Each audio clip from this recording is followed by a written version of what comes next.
السلام عليكم ورحمة الله وبركاته. الحمد لله رب العالمين والصلاة والسلام على سيد الأنبياء والمرسلين. باب السمر مع الأهل والضيف. حدثنا أبو النعمان قال حدثنا معتمر بن سليمان قال حدثنا أبي. সম্মানিত দর্শক, এই হাদিসটা আওকাতুস সালাতের বর্ণনার এই কিতাবের সর্বশেষ হাদিসখানা। এটা আমরা আপনাদের উদ্দেশ্যে বর্ণনা করেছিলাম, কিন্তু আমার দিল বলছে একটু ব্যস্ততা হয়েছিল, সেই জন্য পুনরায় এই হাদিসখানা সংক্ষিপ্তভাবে আপনাদের সামনে দ্বিতীয় আর একবার আমি উত্থাপন করা ইমানি তাগিদে মনে করছি জরুরি। আশা করা যায় আপনারা সকলে দিল দিয়ে শুনবেন। বাবুন আসামরু মাআল আহাল, এটা পরিবারের সদস্য যারা তাদের সকলের জন্য শরিয়াত সম্মত কোরআন হাদিস সম্মত একটু আনন্দের ঘটনা, একটু খুশি এবং একটু শরিয়াত সম্মত হাস্য রসিকতা করা, এইটা শরিয়াত সম্মতভাবে জায়েজ আছে। যদিও আর মেহমান যদি বাসায় থাকেন তাইলে তাদেরকে সঙ্গে নিয়ে সেটাও আলহামদুলিল্লাহ তাদের সঙ্গে একটু কথাবার্তা বলা যাবে। এর অর্থ এই না যে ঈশার নামাজের পরেই সঙ্গে সঙ্গে একেবারে খাওয়া দাওয়া করেই ঘুমিয়ে যেতে হবে, মুখ বন্ধ রাখতে হবে, এই রকমের ইসলামের শরিয়াতের মধ্যে এত কঠোরতা না। আর সামরু একটু আনন্দদায়ক আলাপ আলোচনা করা মাল আহালে পরিবারের সদস্যদের সঙ্গে, অদ্বয়ফার মেহমান যারা রয়েছেন তাদের সকলকে সঙ্গে নিয়ে, এটা ঈশার নামাজের পরে এটাও যে জায়েজ আছে সেটা একটু হাদিস থেকে সাব্যস্ত হচ্ছে। এই ঘটনাটা শুনলে আপনারা বুঝতে পারবেন যে এখানে রাসূলুল্লাহ এটা করেছেন, হযরত আবু বকর সিদ্দিকের পরিবারের মধ্যে এটা হয়েছে, তার মানে সেটা শরিয়াত সম্মত। হাদাসানা আবু নোমান, ইমাম বুখারী হুজুরের শিক্ষক আবু নোমান, তার শিক্ষক মুতামির বিন সুলাইমান। তো মুতামির রিওয়ায়াত করছেন তার বাপ সুলাইমান ইবনে তোরখানের থেকে। সুলাইমান ইবনে তোরখানের থেকে রিওয়ায়াত করছেন, তার উস্তাদ হচ্ছেন আবু ওসমানের থেকে তার উস্তাদ হচ্ছেন হজরতে আব্দুর রহমান। ইনি হচ্ছেন হজরতে আবু বকর সিদ্দিক রাদিয়াল্লাহু তাআলা আনহু এর ছেলে। হযরত আবু বকর সিদ্দিকের দুই ছেলে ছিল, এক ছিল আব্দুর রহমান আর এক ছিলেন মুহাম্মদ। উনি পরবর্তীতে মিশরের গভর্নর হয়েছিলেন। তো আব্দুর রহমান ইবনে আবি বকর, তার থেকে বর্ণিত হচ্ছে, আব্দুর রহমান বর্ণনা করছেন, এটা মনোযোগ দিবেন, আন্না আসহাবাস সুফা রাসূলুল্লাহ সাল্লাল্লাহু আলাইহি ওয়াসাল্লামের এই যে 8-9টা কামরা ছিল, স্ত্রীগণকে রাখতেন এই মসজিদে নববীর এই পূবের পাশের এই জায়গায়। তো এর পাশে যা নমুসলিম যারা ইসলাম কবুল করতেন যারা, তাদের থাকবার জন্য ওই পশু চামড়া দিয়ে আর খেজুর গাছের বাল্যে, তাল গাছের পাতা আর কিছু কাঠ নিচে দিয়ে একটা ছাউনি মতো করে দেওয়া হয়েছিল। সেখানে প্রয়োজনে 200-300 মানুষও থাকতে পারতেন, সর্বনিম্ন ওখানে 70-75 জন লোক সবসময় থাকতেন। আর না আসহাবাস সুফা, ওইটাকে বলা হয় সুফা। তো ওই সুফার মধ্যে যারা বসবাস করতেন তারা হলেন অভাবগ্রস্ত সাহাবী, নমুসলিম সাহাবী, বিদেশ থেকে আসছেন, এখানে পরিবার এখনো সেটেল হতে পারেন নাই, তো তাদেরকে আল্লাহ নবী এখানে থাকতে দিতেন। তো সুফার মধ্যে বসবাসকারী গণ কানু উনাসান ফোকারা, তারা অভাবগ্রস্ত ছিলেন, মুসলমান নমুসলিম।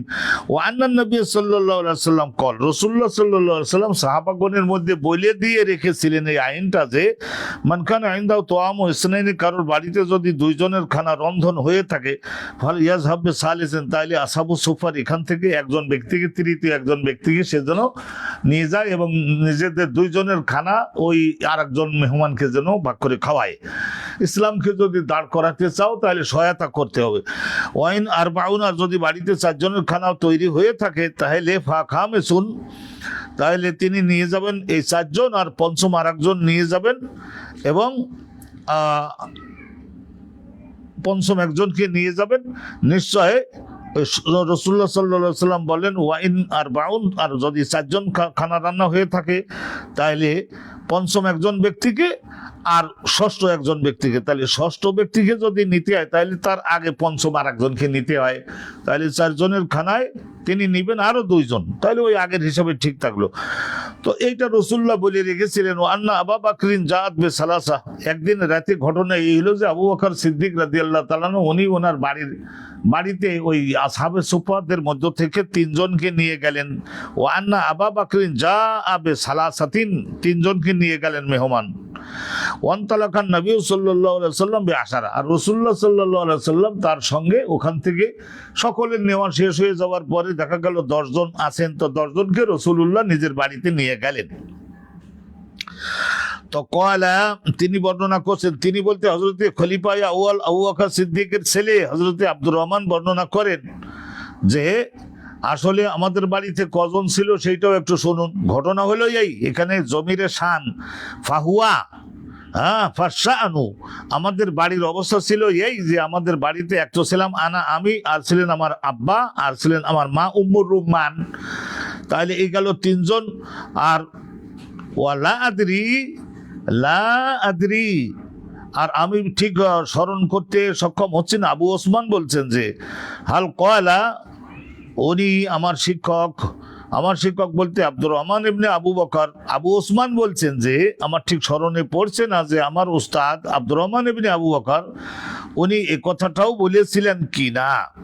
হাল কয়লা, তিনি মানে ওই আব্দুর রহমান বিন আবু বকর বলেছিলেন কেন আমরাতি ওয়া খাদিমুন, আর আমার স্ত্রী। তাইলে আমার আব্বা আম্মা আর আমি আর আমার স্ত্রী আর আমার পরিবার আর আমার আব্বার পরিবার, এই 2 পরিবারের একটু ফাউ ফরমায়েশ যেগুলি বাজার টাজার করে আনা এবং অন্যান্য মেহমানদের আদর আপ্যায়ন, একজন খাদেমও ছিলেন। তাইলে কয়লাল 5 জন। তাহলে ওনারা বাড়িতে ছিলেন 5 জন।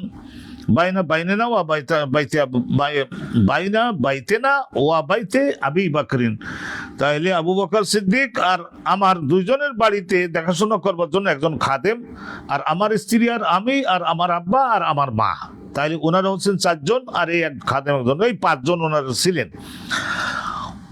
এখন একদিনকার একটা ঘটনা শুনুন। ও আন্না আবু বকরিন তাআশা, আসলে হাদিস শিখতে হলে এই অনুবাদের সঙ্গে যদি হুবহু ইবারাতের মিলিয়ে না নিতে পারেন তাহলে সেইটা সারা জীবন কখনোই আপনার কাছে স্পষ্ট হবে না, এবং সেইটা আপনার বাঁধনবিহীন আপনার পশুদের মতোই হবে। বেগাইরে কয়দিন দড়ি দিয়ে তো বাঁধেন নাই, তাইলে ইয়াফিরু মাতা আরাদা, যখনই ইচ্ছা চলে যেতে পারবে, ওই এলেমটা আপনার কাছে থাকবে না।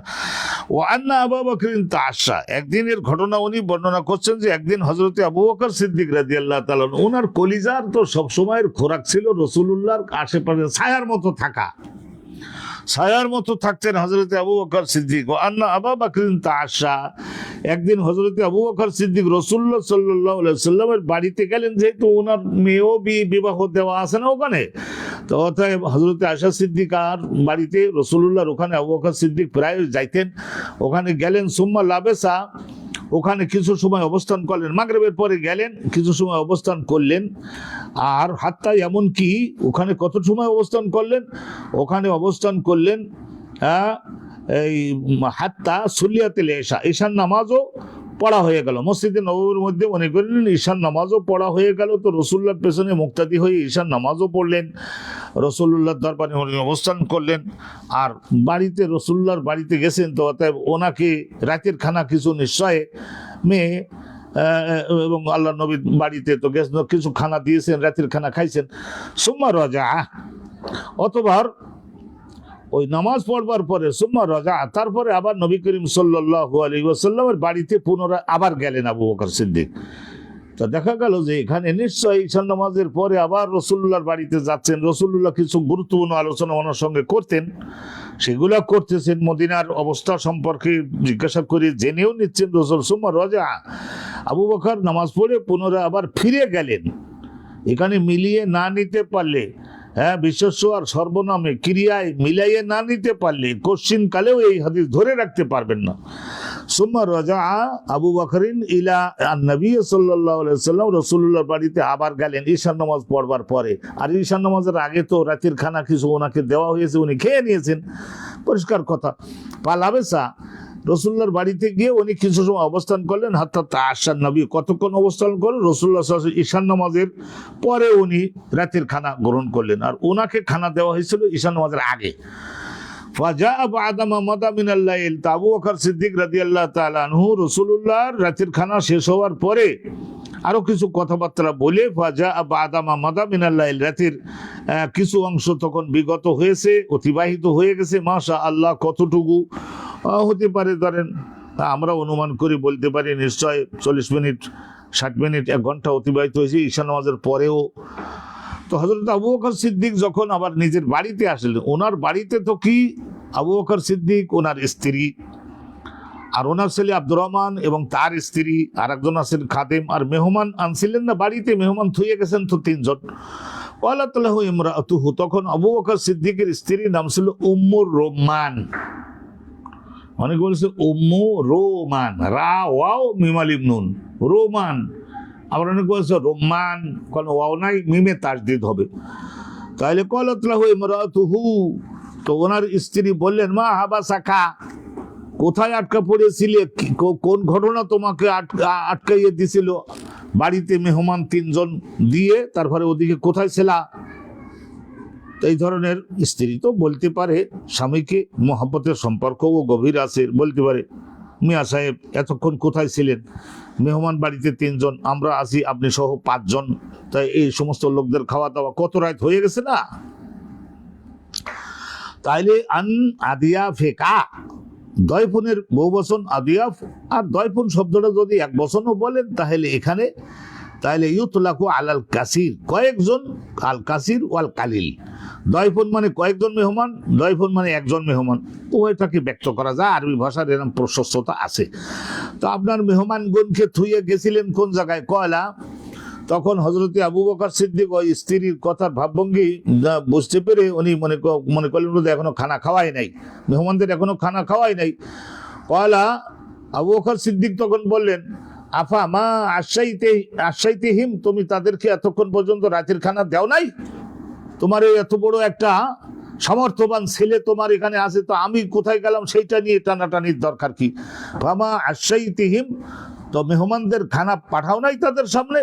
কয়লা, তখন আবু বকর সিদ্দিক রাদিয়াল্লাহু তাআলা আনহুর স্ত্রী উনি বললেন যে হ্যাঁ পাঠাইছিলাম তো, আবাও, কিন্তু তারা অস্বীকার করলো। যতক্ষণ আপনি না আসতেছেন ততক্ষণ পর্যন্ত তারা খাওয়া ব্যাপারটা, মেজবান ছাড়া খাওয়ার ব্যাপারটা তারা প্রত্যাখ্যান করেছে। তাদের সামনে খানা তুলে ধরা হয়েছিল, কিন্তু আবাও, তারা খেতে রাজি হয়নি। কয়লা, আব্দুর রহমান বলেন, আবু বকর সিদ্দিকের ছেলে আবু বকর সিদ্দিক, উনি তো বাপের অনুপস্থিতিতে বাড়ির গার্জিয়ান না, তো উনি বলেন যে ফাযহাবতু আনা, ইতিমধ্যেই আমার আব্বা এবং আমার আম্মা 2 জনের একটু হট টক, যে গরম কথাবার্তা আলোচনা শুনিয়ে, তখন আমি কি করলাম, জাহাবতু আনা, আমি একটু ওখান থেকে কেটে পড়লাম, একটু সরে গেলাম। ফাক্তাবাতু, একটু আমার যাতে দেখতে না পায় আমার বাপে, কারণ একটু রাগী মানুষ, তো সেই জন্যই আমি একটু আত্মগোপন করে ওই পাশের দিকে অন্ধকারের মধ্যে দিয়ে গিয়ে অন্য একটা কামরার মধ্যে গিয়ে থাকলাম। তো তখন আমার বাপ আমারে খুঁজতে লাগলেন আর বললেন যে ইয়া গুনসার মানে কান কাটা নাক কাটা, কই তুই গেলি? এতগুলা মেহমান বাড়িতে, তাদের খাওয়া দাওয়া এখনো অগ্রসর করে দাও না কেন? জাদ্দা আওয়া সাব্বা, আমার বাপ আমার এই কান কাটা, এই নাক কাটা, আর অন্য আরো ছোটখাটো কিছু গালিও দিলেন। ও কয়লা, তা যা হোক, আমার গালি তো আমি সহ্য করে নিলাম। তারপরে আমি সামনে হাজির হলাম, ওনার রাগও পড়ে গেল। ইমানদাররা এই ধরনের হয়ে থাকে, রাগ করে দেরিতে, ক্ষমা করে দ্রুত। ও কয়লা, তারপরে আবু বকর সিদ্দিক বললেন যে কুলু, এখন আপনাদের সামনে খানা তো দেওয়া হয়েছে, তা মেহেরবানি করে সকলে আপনারা খানাটা গ্রহণ করুন, আপনারা খানাটা রাতের খানাটা গ্রহণ করুন, খান।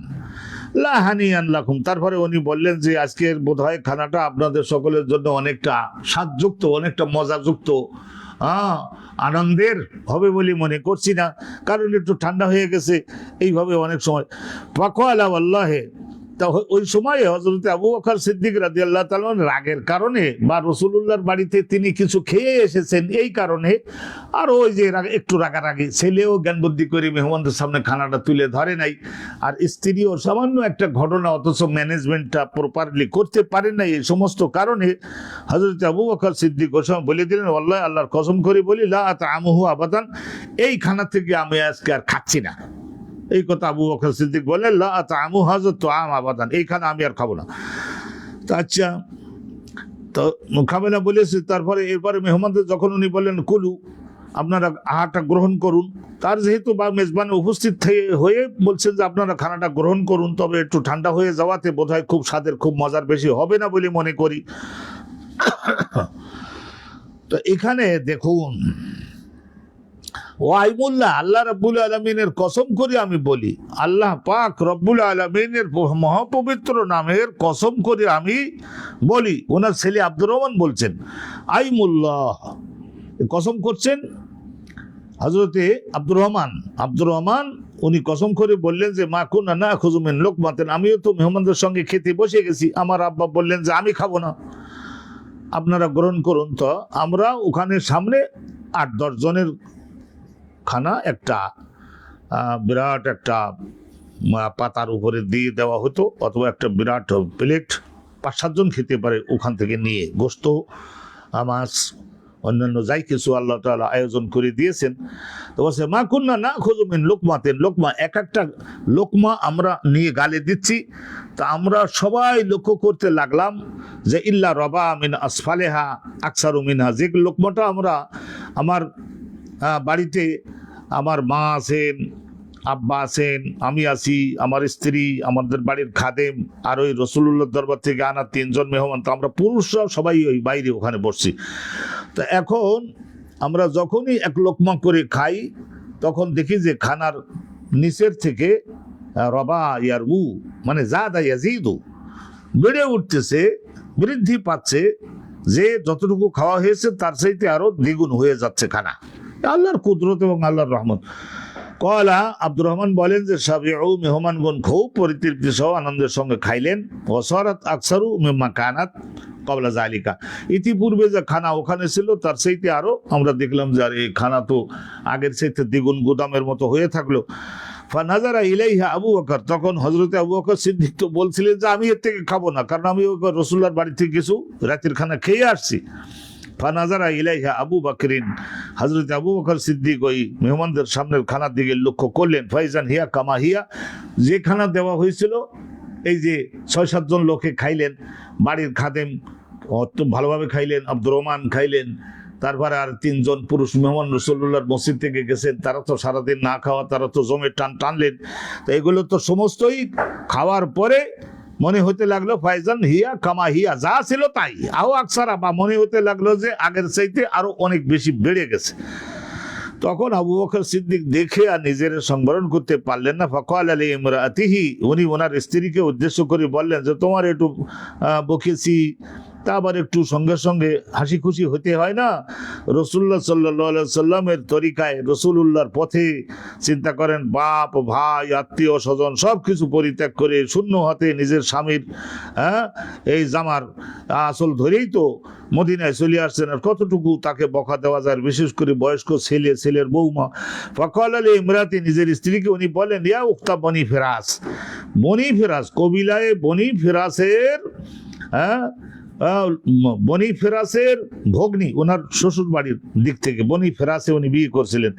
ইয়া উখতা বনি ফেরাস, বনি ফেরাসের ভগ্নী স্ত্রীকে বলতেন, মা হাজা, এটা হলো কি হলো রে? কয়লাত, তখন ওনার স্ত্রী বললেন যে লা, এখানে লাটা আরবি ভাষায় এটার কোনো অর্থ হয় না, লা মানে নয়, এই অর্থ না, এটা এমনিতেই বলা হয় লা।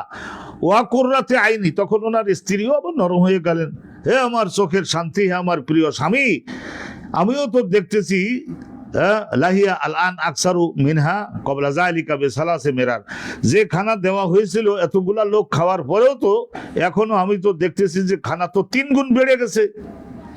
তখন হযরত আবু বকর সিদ্দিক বলেন, এটা গায়েবী রিজক। তো আকালা মিনহা আবু বকর, হযরত আবু বকর সিদ্দিক তখন ওই খানার থেকে নিয়ে বলছে, আমি তো খেয়ে আসছি, তথাপি ও কিছুটা উনি খাইলেন। ওয়া কয়লা, এবং হযরত আবু বকর সিদ্দিক আরো বললেন, ইন্নামা কানা যালিকা মিনাশ শাইতান, ওই যে খাবো না, আল্লাহর নামের কসম করে বলি আমি আপনাদের সঙ্গে খাচ্ছি না, কারণ পেটের চাহিদাও কম, ওই নবীর বাড়িতে খেয়ে আসছেন, আর বিশেষ করে বাড়ির লোকদের মাঝে মধ্যে কিছুটা শাসনও করতে হয়, যেখানে আমার এত সামর্থ্যবান একটা ছেলে, আমার ঘরের এই ধরনের বিরাট বংশের এক আমার স্ত্রী, তারা থাকতে 3 জন মাত্র বাইরের মেহমান, আর একজন আছে খাদেম, তাহলে এই খানাটা টাইম মতো তাদের সামনে তোমরা দিতে পারো নাই কি জন্য? এই কারণে একটু শাসাতে হয়, সময় বুঝেই তো করতে হয় না। তো সময় বুঝেই তো কোপটা আপনাকে মারতে হবে। ইন্নামা কানা যালিকা মিন, তারপরে উনি বললেন, অনুতপ্ত হইলেন, ওই যে খাবো না, আল্লাহর নামের কসম করি বলছিলাম না, খাবো না, আমি খাবো না। ওই যে হযরত আবু বকর ফাকাল আবু বকর সিদ্দিক বলেছিলেন না, ওয়াল্লাহি লা আতামুহু আবাদান, আমি খাবো না এই খানার থেকে, আর কুলু আপনারা সকলে খান, লা হানিয়ান লাকুম, তো অনেক দেরি হয়ে গেছে, ঠান্ডা হয়ে গেছে, এই খানা হয়তো আপনাদের জন্য অত সুখকর বা স্বাদময় হবে না। ওই হানিয়ান মারিয়া যে আমরা বলি না, ওইটা স্বাদময়। তাহলে কানা যালিকা মিনাশ শয়তান, ওই কসম যে করলাম এইটা শয়তান ওয়াসওয়াসা দিয়েছে আমারে। আর যাদের কাছে ইমানের শক্তি বেশি থাকে তাদের শয়তান ওয়াসওয়াসাও বেশিও দেয়। আমি না, ওই যে কসম তিনি করছিলেন, তো যাও কসম ভেঙে পাইলেন, সুম্মা আকালা মিনহা লোকমাতান, তারপরে উনি লোকজনের সামনে বসে ওখান থেকে এই লোকমাতান মানে বিরাট হাতে করে নিয়ে আলহামদুলিল্লাহ 1 লোকমা, সেইটা আবার খেয়ে শেষ করতে গেলে আবার 4-5 বার হয়তো ডান হাতের থেকে নেওয়া লাগে, ঘন ঘন না নিয়ে একবার অনেক বেশি নিয়ে তারপরে খাইলেন। সুম্মা হামালা ইলান নবী, তারপরে দেখলেন আল্লাহু আকবার, আল্লাহু আকবার, খানা এত বেশি রয়ে গেল, এখন এটা কি করা যাবে? তাহলে তো বাড়ির সকলে খাওয়ার পরে খানা রয়ে গেছে। সুম্মা হামালাহা, হযরত আবু বকর সিদ্দিক রাদিয়াল্লাহু তাআলা আনহু এইখানকার সব খানাগুলি এইগুলি ওই পাত্রের মধ্যে ওই অবস্থায় বহন করে নিয়ে রাসূলুল্লাহর বাড়িতে চলে গেলেন। সুবহানাল্লাহি ওয়া বিহামদিহি বলুন। ফাসবাহাত, এই খানাগুলি সকাল পর্যন্ত আল্লাহ নবীর বাড়িতে থাকলো। আর ওই দেশে খাদ্য সাধারণত নষ্ট হয় না, আর এই খাদ্য তো খোদার কুদরতি খানা, এই খানা নষ্ট কেন হবে? ফাসবাহাত আল আতঈমা ইনদাহু, রাসূলুল্লাহর বাড়িতে ওয়াকানা, এখানে তো এই খাদ্য কারা খাইলো সে সম্পর্কে আব্দুর রহমান একটা বর্ণনা এখানে তুলে ধরছেন। ওয়াকানা বাইনানা ওয়া বাইনা কওমিন, আমাদের মাঝে মানে মুসলমানদের মাঝে, ওয়াবাইনা কওমিনার, মদিনার অন্যান্য যে সমস্ত বিভিন্ন গোত্ররা ছিল তাদের মাঝে আকদুন, একটা চুক্তি ছিল। কি চুক্তি ছিল? মুহাদানা। মুহাদানা মানে শান্তি এবং স্থিতিশীলতা আমরাও সুরক্ষিত রাখব, আপনারা প্রত্যেকেই শান্তি সুরক্ষিত রাখবেন। একজন যারা এখন ইসলাম কবুল করেন নাই তারা কেউই কোনো মুসলমানের দেহের উপরে আক্রমণ করবে না, মালের উপরে আক্রমণ করবে না, ইজ্জত সম্ভ্রমের উপরে আক্রমণ করবে না, পুত্র কন্যা বংশধর এগুলির উপরে কোনো ক্ষতি সাধন করবে না। এই চুক্তি ছিল মদিনাতে যাওয়ার পরে। এই চুক্তি রাসূলুল্লাহ মদিনার মুসলমানে সেটা তো করে দিয়েছিলেন, সে সম্পর্কেও আমাদের বিস্তারিত আলোচনা শুনতে হবে। এমনকি যারা ইহুদ, তাদের সঙ্গে খ্রিস্টান, তাদের সঙ্গে মূর্তি পূজক, এখনো ইসলাম কবুল করেন নাই কিন্তু মদিনার বাসিন্দা, তাদের সঙ্গেও এই ধরনের আকদন চুক্তি। কিসের চুক্তি? ওই যে শান্তি সুরক্ষিত রাখা মর্মে চুক্তি। মাদাল আজালু, তাদের সঙ্গে আমাদের সঙ্গে এই যে চুক্তি ছিল, মনে করেন 2 বছর মেয়াদের জন্য এই শান্তি সুরক্ষিত রাখার অঙ্গীকার আমরা পরস্পর একজন আরেকজনের নিকটে দিচ্ছি, এরকম। তো এই সব কারণে আমাদের ওখানে ওই পরের দিন সকালবেলার কথা বলছে যে ফাররাকনা ইসনাই আশারা রাজুলান মা কুল্লি রাজুলিন মিনহুম মুনাস, তো বলছে আমরা ফাররাকনা, আমরা ওই মদিনার সব এলাকার মানুষদেরকে শান্তি চুক্তির আওতায় আনবার জন্য আমরা এখানে 12 জন ব্যক্তিকে পৃথকভাবে নির্ধারণ করলাম।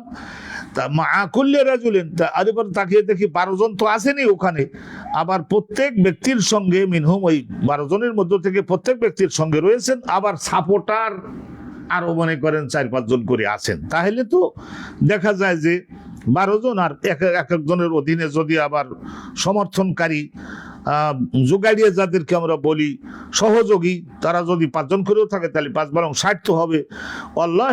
আল্লাহ পাক রব্বুল আলামিনের কসম করে বলছি, আব্দুর রহমান বলছেন, আবু বকর সিদ্দিকের ছেলে, উনি বলছেন যে আল্লাহে আ'লামু, আল্লাহর কসম, আ'লামু, আমি জানি, কাম মা কুল্লি রাজুলিন, প্রত্যেকটা ব্যক্তির অধীনে কতজন করে যে ছিল তা অবশ্য আমি জানি। তার মানে ধরে নেন 5 জন 6 জন 7 জন তো জানি আমি অনেক লোক ছিলেন তাদের সঙ্গে, ওই 12 জনের সঙ্গে আরো অন্যান্য লোক ছিলেন। তো এখন সকালবেলা প্রচুর খাদ্য যেহেতু আছে, আকালু মিনহা আজমাউন, ওইখানে আমরা রাতে যেগুলা দিয়ে আসছিলাম রাসূলুল্লাহর দরবারে, বিভিন্ন প্রকারের আলোচনা হলো, চুক্তি নবায়ন হয়ে গেল, তারপরে তাদের আপ্যায়ন হিসেবে ওইখানেই দেওয়া হয়েছিল।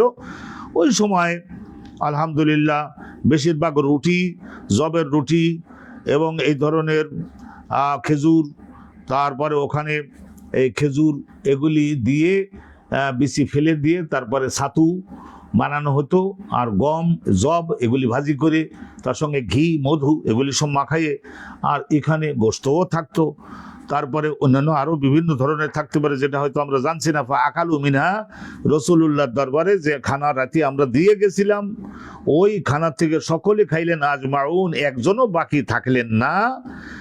এই হাদিসটা বর্ণনা করবার পরে হযরত ইমাম বুখারী রাহমাতুল্লাহি আলাইহি বলছেন, আও কামা ক্বালা আব্দুর রহমান, আমি যেভাবে তুলে ধরলাম আবু বকর সিদ্দিকের ছেলে হযরত আব্দুর রহমানের বক্তব্য, যদি একটু এদিক ওদিক হয়ে থাকে তাইলে হাদিস আও কামা ক্বালা, বা তিনি যেমন বলেছেন।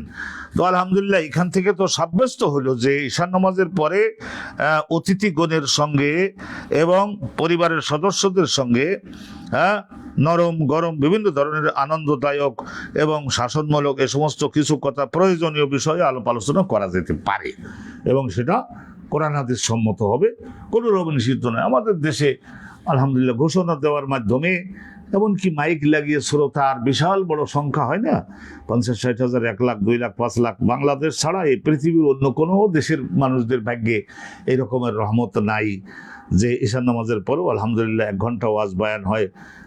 আমাদের দেশে তো দেখা যায় যে যে সমস্ত বিশ্ব মানের যে ইজতেমাগুলি হয়, অনুরূপভাবে বিভিন্ন হকপন্থী অলিগণের কেন্দ্রে যে সমস্ত মাহফিল সমূহ বাস্তবায়ন হয়, তো সেই সমস্ত জায়গায় দেখা যায় যে 100-200 মাইকের হর্ন দিয়ে, তো সেখানে কোরআন হাদিসের গঠনমূলক আলোচনা, কিভাবে ইসলামী জিন্দিগি যাপন করবে, কিভাবে ঐক্যবদ্ধ থাকবে, কিভাবে অধীনস্থদেরকে লেখাপড়ায় অত্যন্ত শক্তিশালী বানাবে, কিভাবে হালাল রুজি রুটি উপার্জন করবে, এগুলি বিষয় সম্পর্কে শিক্ষা দেওয়া হয় না, সম্পূর্ণ শরিয়াত সম্মত। তো আলহামদুলিল্লাহ এটা আওকাতুস সালাতটার বর্ণনাটা শেষ হলো। এখন আলহামদুলিল্লাহ শুরু হচ্ছে আপনাদের উদ্দেশ্যে কিতাবুল আযান। বিশালভাবে সালাত বাস্তবায়ন করতে হলে আরেকটা কথা এখানে ইনশাল্লাহ আমরা আলোচনা শুরু করছি, আপনাদের মনোযোগটা আকর্ষণ করি। বিশেষ করে আল্লাহ পাক রব্বুল আলামিনের রহমতটা কামনা করি, তিনি নেক রহমত যদি আমাদের না করেন তাহলে কিন্তু আমরা এই আল্লাহর রাসূলের এই জীবন জিন্দিগি, তার শিক্ষা উসওয়ায়ে হাসানা, এই যে আলোচনা যেগুলি আমরা করছি, এগুলি 16 আনা কোরআনুল কারীমের ব্যাখ্যা।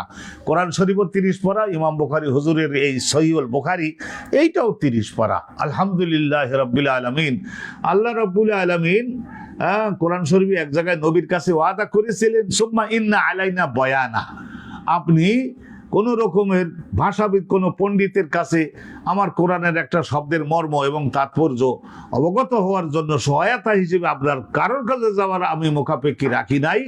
নিশ্চয় ইন্না আলাইনা বয়ানাহু, আমি নিশ্চয় এর সবকিছুর ব্যাখ্যা আপনাকে আমি জানিয়ে দেব, আমি শিখিয়ে দেব। তারপরে আবার আল্লাহ কোরআন শরীফ বলেছেন না, লিতুবাইয়িনা লিন-নাস, আপনাকে আমার শেখানো অনুপাতে মানব জাতির জন্য আপনাকে আমি বানিয়েছি আমার ব্যাখ্যা দানকারী, আমার বক্তব্য সমূহের ব্যাখ্যা দানকারী। বয়ানাহু তার মানে মুবাইয়ান, আপনি হচ্ছেন আমার পক্ষ থেকে বর্ণনাকারী। তো অতএব ওই আখিরি না, আমি নিজেই এটা হযরত ঈসা পয়গম্বরের যে তাওরাত এবং হযরত ঈসা পয়গম্বরের যে ইনজিল, এই ইনজিল কিতাবের মধ্যে আমি পড়েছি হযরত ঈসা পয়গম্বর গৌরবের সঙ্গে বলতেন, আখিরি জামানায় সর্বশেষ মনহুনা মানে মুহাম্মদ, যিনি তশরিফ আনবেন, তার অনুসারীরা ইবাদতকারীদের দল ভারী করবার জন্য তারা মঞ্চ মতো বানাবে, মিনারা মতো বানাবে, অনেক উঁচুতে দাঁড়িয়ে তারা আল্লাহর মহিমা ঘোষণা করবে, আজান দিবে, যাতে করে সব মানুষ, দূরের মানুষেরা শুনে উদ্বুদ্ধ হয়ে আবার জামাতে যোগদান করতে পারে। অনুরূপভাবে এই বর্ণনা আছে না যে তাদের পরিধেয় জামাটা হবে তাদের হাঁটু এবং তাদের টাকলুর মাঝখান বরাবর নেসফে সাক হবে। অনুরূপভাবে এইভাবে তারা দেহের যে সমস্ত আতরাফ, আতরাফ মানে যেমন দুইখানা হাত, যেমন নাসিকা, যেমন, আর মাদাখেল মানে দেহের মধ্যে প্রবেশ করবার জন্য গাল আর নাসিকা, এই দুটি, আর এই যে আতরাফ, হাতের দুই হাত আর দুই পা, আতরাফুল জেসেম, এগুলিকে তারা খুব ডলে ঘষে ময়লা মুক্ত করবে। আর এইভাবে মাদাখেল আর মাখারেজ, ওই নিচের দিক থেকে যে সমস্ত তরল গরল ময়লা বাহির হওয়ার স্থান দুইটা, অনুরূপভাবে তারা উত্তমভাবে হেরু নেওয়া এইভাবে পরিষ্কার পরিচ্ছন্ন করবে তারা, আলহামদুলিল্লাহ। তো এইগুলি সব বর্ণনা করে দিয়েছেন না। আর এই জামাতবন্দি হয়ে তারা সকলে আল্লাহর মহিমা ঘোষণা করবে। তো অর্থাৎ এখানেতে দেখা যায় যে আজানের কথাও রয়েছে। তা এখন এই কিতাবুল আজান, কিতাবুল আজান, আজান সম্পর্কিত ইসলামের আইনগুলি এখানে বর্ণনা করে ইমাম বুখারী হুজুর বুঝিয়ে দিবেন। তো এখন আলহামদুলিল্লাহ আপনারা শুনে আনন্দিত হবেন যে আজানের বিষয় কোরআন শরীফের দুইখানি আয়াতের মধ্যে আছে। ইমাম বুখারী হুজুর এই দুইখানি আয়াতটা সংক্ষিপ্তভাবে উল্লেখ করে তারপরে এই আজানের বিস্তারিত কোরআন, এই দুইটা আজানের দুইখানি আয়াত, এটা হলো মনে করেন টেক্সট, মূল বক্তব্য। আর এরিনি লিতুবাইয়িনা লিন্নাস, আল্লাহর নবী এখানে আজানের বিষয়ে, আজান যিনি দিবেন তার কি পুরস্কার হবে এবং কিভাবে কি হবে, আজানের মধ্যে কোন কোন বাক্য হবে, আজান কবে থেকে শুরু হলো, কখন এরকমভাবে হলো, তো সেগুলি সম্পর্কে ইনশাআল্লাহ তাআলা একটু মনোযোগ দেন। আমরা দ্রুত গতিতে যাচ্ছি, বোঝাটা সহজ আছে, গভীর কোনো কঠিন আলোচনা এর মধ্যে আলহামদুলিল্লাহ নাই। আপনাদের মনোযোগটা আশা করছি। বাবু বাদ ইল আজান, বাদুন মানে ইবতিদা, মানে আজান দেওয়া শুরু হলো কবে থেকে, কোন সাল থেকে। ওয়া কওলিহি পড়া যায়, ওয়া কওলুহু পড়া যায়। বাবুনের উপরে যদি বাবুল আজানে, বাবু বাদিল আজানে ওয়া কওলুহু, তাহলে এখানে লামের উপরে আমরা জম্মা দিয়ে পড়তে পারি। অনুরূপভাবে কওলুহু তাআলা, আবার এমনও বাদ ইল, ওই হামজার উপরে যদি আত্ম করা হয় ওয়া কওলিহি, তাহলে শুনুন আলহামদুলিল্লাহ রাব্বিল আলামিন, কোরআন শরীফের এক আয়াত আল্লাহ পাক রব্বুল আলামিন ঘোষণা করে, ওয়াইজা নাদাইতুম ইলা সলাত, হে মুসলমানেরা তোমরা মনে করে না যে তোমাদের শত্রু নাই, তোমাদের বিরুদ্ধে পাল্টা আঘাত করবার লোক নাই, এটা তোমরা মনে করে একেবারে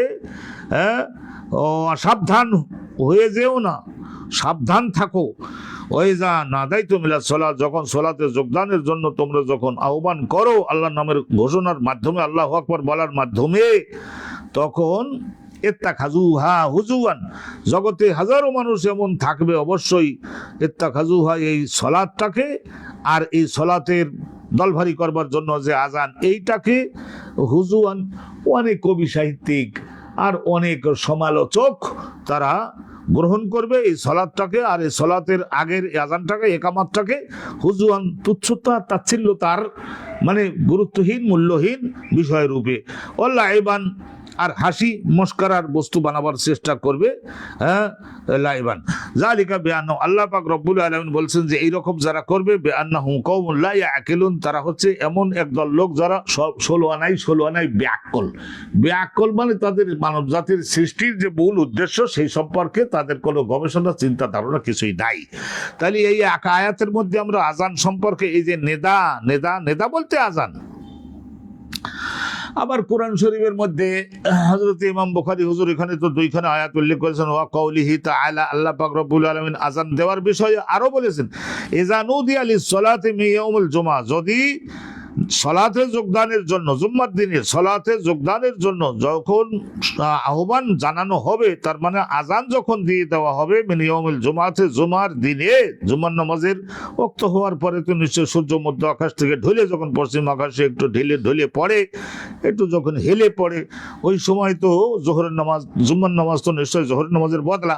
তো সেই হিসেবে টাইমটা সম্পর্কে আমরা তো বিগত ভাবের থেকে সুন্দরভাবে অবগত হয়েছি। আল্লাহ রাব্বুল আলামিন আমাদেরকে এখন দেশে এই বিষয়গুলিকে বাস্তবায়ন এবং আমলে আনবার তৌফিক দান করুন। দুখানি আয়াত উল্লেখ করলেন।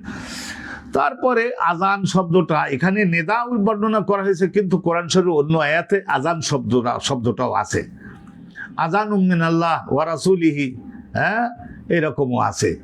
আবার এমন আছে আযযান ফিন্নাসি বিল হজ, এই ইব্রাহিম কাবা ঘর বানানো হয়েছে, আমি মানুষদের খাওয়ার এবং ওযু করবার পানির ব্যবস্থাও করে দিয়েছি, আর আমার নির্দেশ ক্রমে তুমি তো ঘরও তৈরি করলে, তুমি আর তোমার ছেলে আর অন্যান্য সাহায্যকারী যারা যারা ছিল সবাই মিলে, তাই এখন তাই লোকজন যাতে আসে আজানটা দিয়ে দাও। তাইলে এই যে আজান শব্দ আযযিন ফিন্নাসি বিল হজ, এই যে হজে আসবার আজানটা দিয়ে দাও। হজেরও আজান আছে, সলাতেরও যেমন আজান আছে।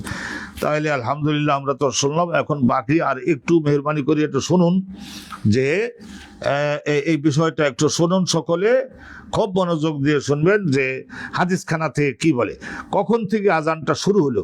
হাদাসনা ইমরান ইবনে মাইসারা ক্বাল হাদাসনা আব্দুল ওয়ারিস ক্বাল হাদাসনা খালিদুল হাজ্জা। আরে এক সময় হয়তো জুতো তৈরির কাজ করেছে, তার জুতো তৈরির কারখানার ফ্যাক্টরির মালিক যারা হয় তাদের হাজ্জা বলে, হেজাউন মানে জুতা। তা এখন খালিদুল হাজ্জা হয়ে গেছে, হতে পারে মুসলমান কোনো পেশাকে ছোট মনে করে না। তার উস্তাদ মুহাদ্দিস হয়ে গেছেন খালিদুল হাজ্জা, তার উস্তাদ আবু কেলাবা, তার উস্তাদ হযরত আনাস বিন মালিক। তো তখন বলছেন যে যখন মক্কায় তো নামাজ ফরজ হয়েছিল, হিজরতের 1 বছর আগে মেরাজের নামাজ ফরজ হইল, তারপরে আস্তে আস্তে জিবরাইল আসলেন না কাবা ঘরের এখানে, দুর্দান্ত সাহসী প্রায় 50 জনের মতো সাহাবীগণকে রাসূলুল্লাহ সাল্লাল্লাহু আলাইহি ওয়াসাল্লাম বলেছিলেন যে নামাজ কিভাবে আদায় করতে হবে জিবরাইল দেখাবে, তো তোমরা সবাই সমবেত হও। আর আল্লাহ নবী সাহাবারা নামাজে দাঁড়াই পড়তেন, ডাইনি কেউ আসলো কিনা, বামে কেউ আসলো কিনা, সামনে কে পেছনে কেউ, ওদিকে লক্ষ্য করার সময় তাদের আছে। তো ওই তো মক্কায় নামাজটা ফরজ হয়ে গেল, কিন্তু ওই সময় আজান বা একামাতের আইন চালু হলো না। মদিনাতে যাওয়ার পরে তখন এই আয়াত যখন নাজিল হলো, তখন বললেন যে আল্লাহ তো আমাদেরকে ডাকডোক দিয়ে বহু লোক এখন সমবেত করবার জন্য নির্দেশ দিলেন, তখন কিভাবে করা যায়, পরামর্শ দেওয়া তো দেখি রাসূলুল্লাহ সবসময়ের জন্য পরামর্শ করতেন। তখন সাহাবাগণের মধ্য থেকে, সাহাবায়ে কিরামের মধ্য থেকে একদল লোক বললেন যে একদল বললেন যে আমরা আগুন জ্বালাই দিতে পারি একটা উঁচু জায়গায়, লক্ষ লক্ষ গাছ, হয়তো ছোট ছোট গাছ হয়, সৌদি আরবের গাছ বেশি উঁচু হয় না, লম্বা হয় না, কিন্তু আবার পানি না পাওয়ার কারণে বেশি দিন বাঁচেও না। হয়তো ওই দেশের লোকদের খাদ্য রন্ধনের জন্য, জ্বালানি বানাবার জন্যই হয়তো লক্ষ লক্ষ পাহাড়ের এখানে গাছ তৈরি করে দেন। মানুষের দেহের সমান এইরকম গাছ হয়। আমি ওই সমস্ত এলাকার বন জঙ্গলে প্রচুর ঘুরেছি। কয়লা জাকারুন্নাকা, আনাস বিন মালিক বলেন তখন একদল দাঁড়িয়ে প্রস্তাব করলো যে হুজুর আগুন জ্বালাই দেওয়া যায়, আগুন জ্বলতে দেখলে, ধোঁয়া দেখলে তখন সবাই বুঝে যাবে যখন নামাজ যোগদান করতে, চলো যাই। তারপরে আর এক দল বললো যে নাকুস মানে শিং, এই যেমন গরু মহিষের শিং, এগুলির শিং মাথার থেকে যখন উঠানো হয়, এইটা কৌশল করে তাপ দিয়ে খুলে নেওয়া যায়, নিয়ে তারপরে ছোট মুখটা যেদিকে আস্তে আস্তে সরু হয়ে গেল, তো ওদিকে আল্লাহ বানিয়ে দিয়েছেন, ওদিকে সরু না বানিয়ে দিলে তো যদি কেউ তার আক্রমণ করতে আসে, তাহলে আপাতত তো তাকে একটু শিঙের গুতা দেওয়ার ভয় দেখাই হলেও তাকে তো তাড়াতে তো হবে, সেই জন্য শিংটা একটু সুসালো বানিয়ে দেন। তো সুসালো দিকটার ওই সুন্দর করে একটু কেটে তার ছিদ্রটা বের করে নিতে হবে, ওখান থেকে ফু দিলে গোড়ার দিক দিয়ে আওয়াজটা অনেকটা বড় হয়ে যায়। তাই এইরকম খ্রিস্টানেরা করে। আর নাকুস মানে এই ধরনের সিংহা। তাইলে সিংহাটার কথাও আলোচনা হলো, আগুনটার আলোচনা হলো, সিংহাটার আলোচনা হল। ফাজাকারুল ইহুদ ওয়ান নাসারা, তখন আবার সাহাবাগণ অনেক বলেন এটা ইহুদিরা করে, এটা নাসারারা করে। তাহলে তখন এই ধরনের আর একটা বলা হয়েছিল বুকান, আর এক হাদিসে আছে, সামনের হাদিসে পাবেন বুকান, এইটা এই ধরনের একটা বুক বলা হয়, আর একটু বড় ধরনের, এটা মানুষেরা কাঠ দিয়ে তৈরি করে বুকান, এইটা ওই ডোল, ছোটখাটো ডোলের মতো এই ধরনের একটা, সেটাও প্রস্তাব হয়েছিল। তাইলে আগুন আর ওই যে সিংহা আর বুক, তবলা, এইটা কয়েকটার আলোচনা হলো। তখন বলে যে এটা তো অমুক গোত্রের, অমুক ধর্মের লোকদের, এটা অমুক ধর্মের লোকদের। তখন সংক্ষেপ বলছেন, উমেরা বেলাল আজান ওয়া ইউতিরা, তখন হযরত বিলালকে দেখে রাসূলুল্লাহ সাল্লাল্লাহু আলাইহি সাল্লাম তখন বললেন যে ও বিলাল, তোমার তো গলার আওয়াজ তো সবাই বলে অনেক মিষ্টি, আর আমিও মনে করি তোমার গলার আওয়াজ মিষ্টি, আর তোমার তো গলার অনেক শক্তিশালী আওয়াজ, তাইলে তোমাকে ইসলামের প্রথম মুয়াজ্জিন বানানো হলেও তুমি এই বাক্যগুলো দাঁড়াই বলবা। রাসূলুল্লাহ সাল্লাল্লাহু আলাইহি সাল্লাম ওনার তো সব আল্লাহ তাআলা জানিয়ে দিতেন, ঘুমের মধ্যে জানিয়ে দিতেন। তো উমিরা বেলাল, তখন হযরত বেলালকে আল্লাহ রাব্বুল আলামিনের নবীর পক্ষ থেকে এইটা কি করা হলো, বাদউল আজান, এই যে আজানটা শুরু হয়ে গেল, হযরত বেলালকে নির্দেশ দেওয়া হলো আইয়াসফাল আজান, আজানের মধ্যে প্রত্যেকটা বাক্য দুবার করে বলতে হবে, আল্লাহু আকবার, আল্লাহু আকবার, এরকম বলবে দুবার। তো আমরা অবশ্য আর এক রেওয়ায়েতে আছে 4 বার করি। প্রথমে আল্লাহু আকবার তাওহীদটা 4 বার করি, তাহলে আজান, আজানটা 2 বার করি। ওয়া ইউতিরা আল ইকামাত, আর ইকামাত সব লোক যখন উপস্থিত থাকে তখন ইকামাতের বাক্যগুলি একবার করি। তাইলে এখানে আমাদের আহলে হাদিস ভাইয়েরা যারা তারা ওনারা এই হাদিসটাকে গ্রহণ করে আলহামদুলিল্লাহ আল্লাহু আকবারটা এটা 2 বার করি, আর বাকিগুলো একবার করে বলে আর কামাতুস সালাহ ওইটাও আবার তারা 2 বার করি। সব একটা হাদিসের দ্বারা তো আর ইসলামের সংবিধান জানা যায় না। আপনারা মনোযোগ দেন, আস্তে আস্তে আবারও জানতে পারবেন, দেখবেন যে সব কিছু কোনো কোশ্চেন বাকি থাকবে না।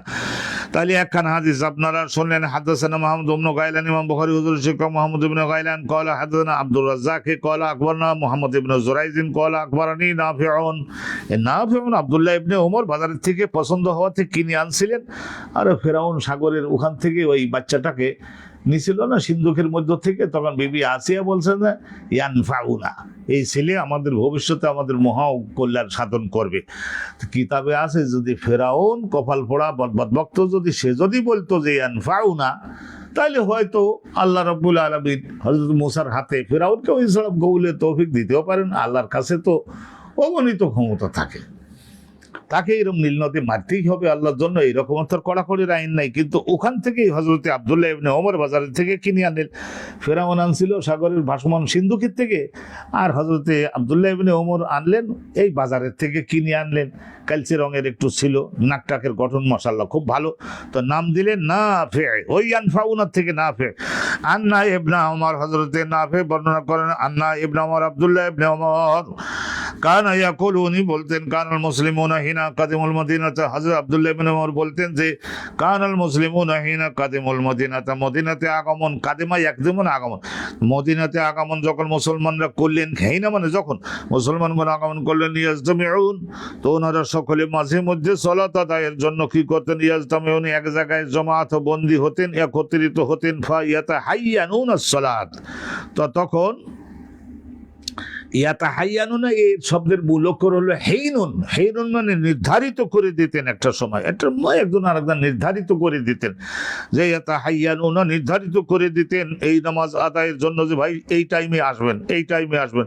লাইসা ইউনাদিলাহা, কিন্তু ওই সময়ে নামাজের জন্য নেদা দেওয়া হতো না, আজান দেওয়ার সিস্টেম ছিল না। ফাতাকাল্লামু ইয়াওমান ফি যালিকা, তাহলে এই ধরনের সব সময় কোনটা সময় যে বলি যে মনে থাকে না, তাহলে ফাতাকাল্লামু একদিন আলোচনা করলেন সাহাবাগণ ফি যালিকা এই ব্যাপারে।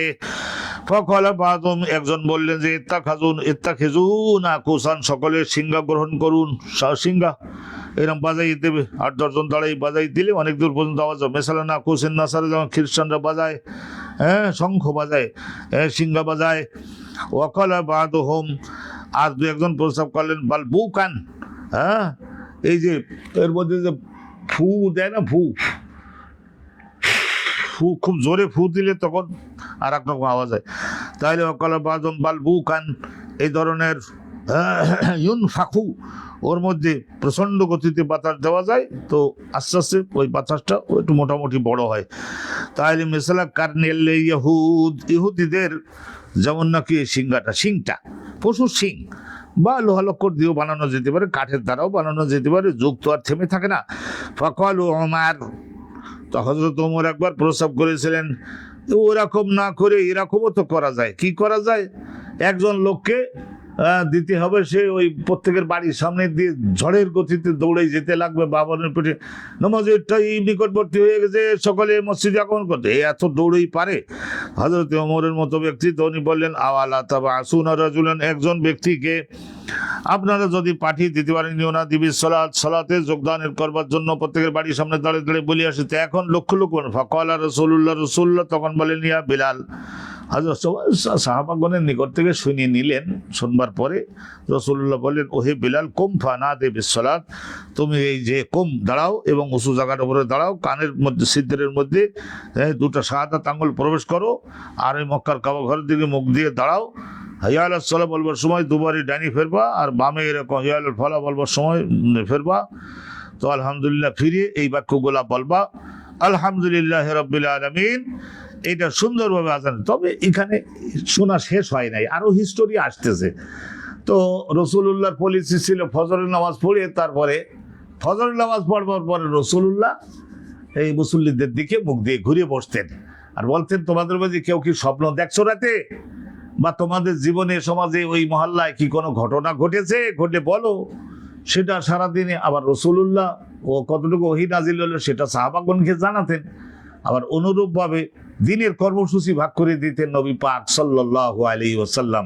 কানা মিন আদাতিহি, তার অভ্যাসই ছিল, ইজা সাল্লামা বাদা রাকাতাইনি ফি সালাতিল ফজরে ইয়াতাওয়াজ্জাহু ইলাল মুসাল্লিন, ঘুরে বসতেন এবং মুসল্লিদের দিকে মুখ করে বসতেন। তাহলে রাসূলুল্লাহ সাল্লাল্লাহু আলাইহি ওয়াসাল্লাম একদিন বললেন যে এরকম কি, তা তখন হযরতে আব্দুল্লাহ বিন যায়েদ আব্দুর রাব্বুহু উনি বললেন যে হুজুর আমি তো খাবে দেখছি আজকের একটা স্বপ্ন, বলবো? তো বলো বলো বলো, দাঁড়াও বলো।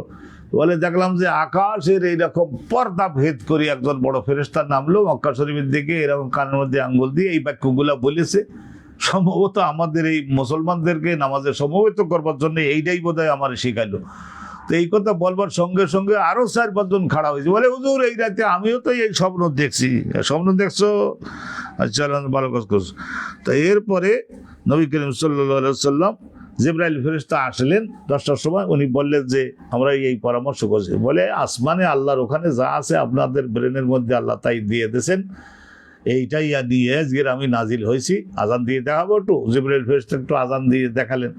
তারপরে সাহাবাগণ শুনলেন, কিন্তু সাহাবাগণের মধ্যে কারে বানান যায় মুয়াজ্জিন? তো ওই হযরতে বিলাল, রং কালো কিন্তু একেবারে মধুর মতো কণ্ঠের আওয়াজটা। নবী পাক তাকেই বললেন, বিলাল কুম ফানাদে বিসসালাত, সালাতে যোগদানের জন্য তুমি আজান প্রদান করো, আজান প্রদান করো, আজান প্রদান করো। তো এই একটা হাদিস আমরা শুনলাম, এখান থেকে সাব্যস্ত কিন্তু হয়ে গেল যে বাদউল আজান, আজান কখন থেকে শুরু হলো সেটা আপনারা জানতে পারলে যে মদিনার থেকে অনেক পরামর্শের পরে। আচ্ছা, আর ছোট্ট একটা বাব আমরা আপনাদের জন্য আলোচনা করে দিচ্ছি, তাহলে আলহামদুলিল্লাহ আমাদের এক সাফা আল্লাহর মেহেরবানিতে হয়ে যাবে। শয়তানি ওয়াসওয়াসায় গত একদিন আমরা আপনাদের খেদমতে হাজির হতে পারিনি, আল্লাহ আমাদেরকে ক্ষমা ও মার্জনা করে দিন। আর একটা হাদিস শুনে নিন, বাবুল আজানে মাসনা, মাসনা আজানের মধ্যে প্রত্যেকটা বাক্য দুইবার করে হতে হবে। أبي قال حدثنا سليمان بن حرب قال حدثنا حماد بن زيد عن سماك بن عطية عن أيوب السختياني عن أبي كلابة عن أنس بن مالك قال أمر بلال, হযরত বিলালকে নির্দেশ দেওয়া হলো। রাসূলুল্লাহ ছাড়া আর বিলালকে নির্দেশ আর কে দিতে পারে? হযরত বিলাল আইয়াসওয়াল আজান, আজানের মধ্যে প্রত্যেকটা বাক্য দুবার করে বলতে হবে। ওয়াইউতির আল ইকামাত, আর ইকামাত সবাই যেহেতু উপস্থিত আছে তাইলে ইকামাতের মধ্যে বাক্যগুলোকে একবার করে, কিন্তু কাদ কামাতিস সালাহ, কাদ কামাতিস সালাহ এটাও আবার 2বার করে বলবে, যেহেতু এই ইকামাত দেওয়ার মূল অর্থই তো এইটাই। তাইলে আলহামদুলিল্লাহ সৌদি আরবের মধ্যে এই হাদিস অনুমতি আমল হয়। আবার ইমাম তাহাবি হুজুর সহি রিওয়ায়াতে সনদে বর্ণনা করেছেন যে দূরের মানুষদেরকে একত্রিত করবার জন্য আল্লাহু আকবার 4বার, আর বাকিগুলো দুইবার করে, আলহামদুলিল্লাহ একবার করে না, ওই একামাতের মধ্যে আজানের মধ্যে ওগুলো দুইবার করে বলা। এটাও সহি সনদে বর্ণিত আছে, ঠেলাঠেলি করবার দরকার নাই। এই সমস্ত জায়গায় ঠেলাঠেলি করে নিজেদের শক্তিটাকে শেষ করে দিলেন। ইহুদ ও নাসারা আপনাদেরকে ছাড়বে না, এইসব জায়গায় ব্রেন ব্যয় করে শেষ পর্যন্ত কোনো আবিষ্কার করতে পারলেন না আত্মরক্ষার। এমন যুদ্ধ জাহাজ, সেই যুদ্ধ জাহাজ মুসলমান জাতির একজনের কাছেও নাই, যারা ওই তাদের সঙ্গে কি করতে পারে, তাদের সঙ্গে গোপনে বন্ধুত্ব করে চলতে পারে। বোমা অবশ্য তাদের দেশে ফেলে না, যারা একটু বিরোধিতা করে তাদের দেশে ফেলে। আবিষ্কার তো আর আমাদের না। আল্লাহ মুসলমানগণের উপরে রহমত নাজিল করুন, ওয়াহাদাত বন্দী হওয়ার তৌফিক দান করুন।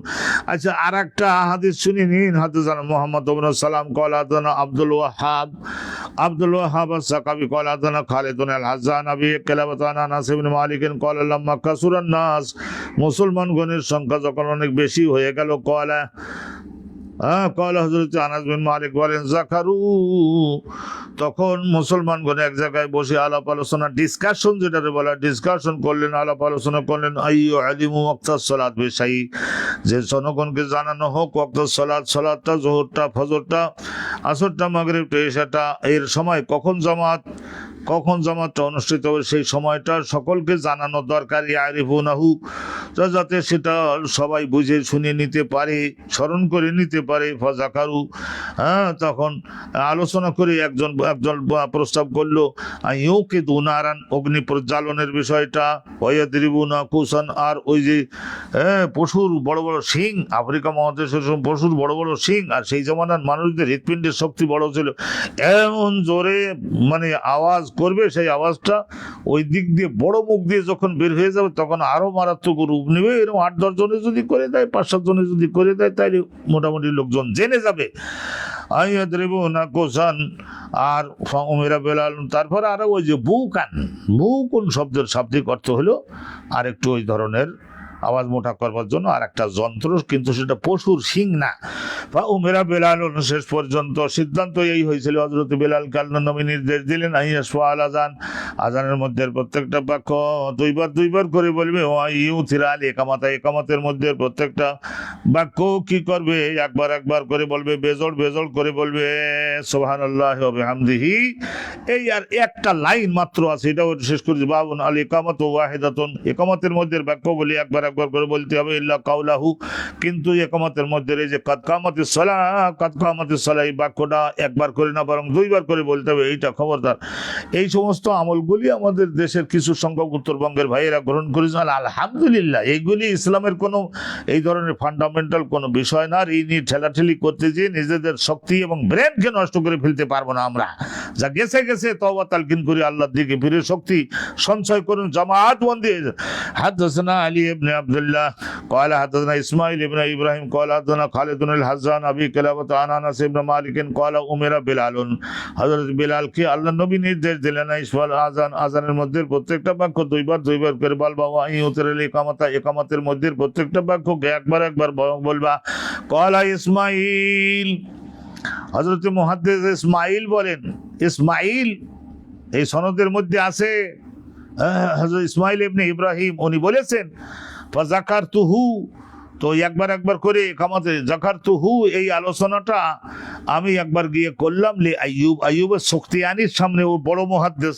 ফাকালা ইল্লা লি ইকামাত, তা উনি বলছেন যে ও আইয়ুতিরাল ইকামাত, ওর মর্মজা ফাকালা ইল্লা লি ইকামাত, আর একামাতটা শুধু কেবল না, তার মানে বাকি বাক্যগুলো একবার আর একামাতের বাক্যটা দুবার, এইটা বললেন। আলহামদুলিল্লাহ, আজকের আমরা এই পর্যন্তই। এক সাফা সুন্দরভাবে আমাদের আল্লাহর রহমতে আমাদের হয়ে গেছে। খোদায়ে পাক আমাদের সকলকে একটু মেহরবানি করুন, তৌফিক দিন। আমরা ইনশাআল্লাহ তাআলা পিছাইয়ে যাব না। ইতিমধ্যেই দেখা যাবে যে আমরা আর একটু সুযোগ সুবিধা করে যদি নিতে পারি, আপনাদের দোয়া সমর্থন যদি হয়, আর একটু দর্শক মণ্ডলী যদি আলহামদুলিল্লাহ বেড়ে যায়, বৃদ্ধি পায়, তাহলে আমরা এমনও হতে পারে যে এই রাত 9টার থেকে 10টা বেজে সোয়া 10টা পর্যন্ত যে আমরা অনুষ্ঠানটা করছি, প্রায় 1 ঘন্টার থেকে একটু বেশি, এই রকমের আর একটা অনুষ্ঠান যদি আমরা সকালবেলার দিকেও চালু করতে পারি, তাহলে দেখা যাবে যে কিতাবুস সালাতটা আগামী ইনশাল্লাহ 1 মাসের মধ্যে আমাদের শেষ হবে। তো যাই হোক, সময় একটু লাগলেও আমরা কোনো রকমের ব্যস্ততা এবং অমনোযোগ, গাফলাত এগুলিকে আমরা প্রশ্রয় দিব না। আল্লাহ রাব্বুল আলামিন আমাদের সকলকে আজকের এই মাহফিলটাকে কবুল করে যা সওয়াব হয় রাসূলুল্লাহ রওজায় সোনার মদিনাতে আল্লাহ হাদিয়ে পৌঁছে দিন। আর সনদের মধ্যে যে সমস্ত ব্যক্তিগণ আমাদের কাছে এই বিষয়গুলি প্রচার করে পৌঁছে দিয়ে গিয়েছেন, তাদের সবাইকে আল্লাহ রাব্বুল আলামিন যেন আখিরাতে জান্নাতুল ফেরদাউস আল্লাহ নসিব করেন। আর বিশেষ করে হযরত ইমাম বুখারী রাহমাতুল্লাহি আলাইহি, তা দেখেন ওনার কোনো পুত্র কন্যা ছিল কি ছিল না, সেইটা পরিষ্কার করে কেউ লেখে নাই, বলে নাই। তাইলে আমরাই তার রুহানি সন্তান, তার লেখা কিতাব পড়েই তো মানুষ হইলাম। তা অতএব সেই হিসেবে ইমাম বুখারী মুহাম্মদ বিন ইসমাইল, তার বাপ মা, আল্লাহ রাব্বুল আলামিন তাদের সবাইকে পূর্বপুরুষ, তার উস্তাদগণ, আল্লাহ তাদের সবাইকে জান্নাতুল ফেরদাউস নসিব করুন। আজকের এই পর্যন্তই। আসসালামু আলাইকুম ওয়া রাহমাতুল্লাহি ওয়া বারাকাতুহু।